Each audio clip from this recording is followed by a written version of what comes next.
My in-laws tried to secretly change my newborn son's name behind my back, so I made sure they lost the privilege of ever seeing their grandchild again. When my son Ezra was born, his name meant everything to me. He was named after my grandfather, the man who raised me after my parents passed away. He was the only real father figure I ever had. My husband Devin loved the name and agreed from the start. When we announced it at the hospital, his parents smiled politely. Ezra, my mother-in-law Patricia repeated slowly. How different. My father-in-law Richard just nodded. The first red flag was how Patricia refused to say his name. She kept calling him the baby. Every time I corrected her, she'd laugh like it didn't matter. 2 weeks later, I found the birth certificate application inside Patricia's purse. It was completely filled out. The baby's name was written as Richard Ezra, her husband's name first. Mine removed and replaced with hers as the mother. I confronted her immediately.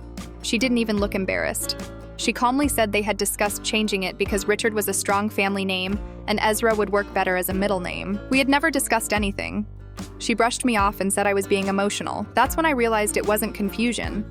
It was a plan. Richard had already ordered business cards that read Richard R. Morrison Jr. for a 3-week-old baby. Tricia had told neighbors the baby was named after his grandfather. She even had a blanket embroidered with Little Richie. When I showed Devin the fake application, he went pale. That night, I overheard Patricia on the phone saying they couldn't let us saddle the child with a ridiculous name and that Richard had already spoken to a lawyer about getting it changed because courts understand that new mothers can be unstable. I recorded the entire call. The next morning, I drove straight to the Vital Records office and filed the real birth certificate paperwork myself. Then I called Devin's uncle Marcus, a family law attorney, and played him the recording. He told me what they attempted was fraud and that I needed to document everything. When Patricia and Richard came over for their usual visit, I met them at the door holding the fake application. I told them calmly they would not see Ezra again until they acknowledged his real name and apologized for trying to override our parental rights.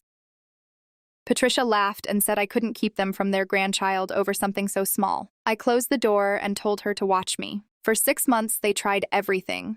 Lawyers, family pressure, surprise visits. Then Patricia filed for grandparents' rights, claiming we were unfit and keeping them away over a petty disagreement. In court, I presented the forged paperwork, the recording, and proof of everything they had purchased using the wrong name. The judge asked Patricia directly what the child's legal name was. She hesitated before finally admitting it was Ezra. The petition was dismissed immediately.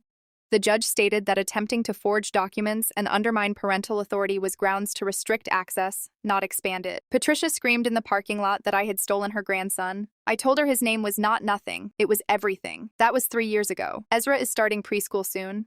He knows the stories about his great-grandfather and carries that legacy proudly. Patricia still sends birthday cards addressed to Richard. I return them unopened.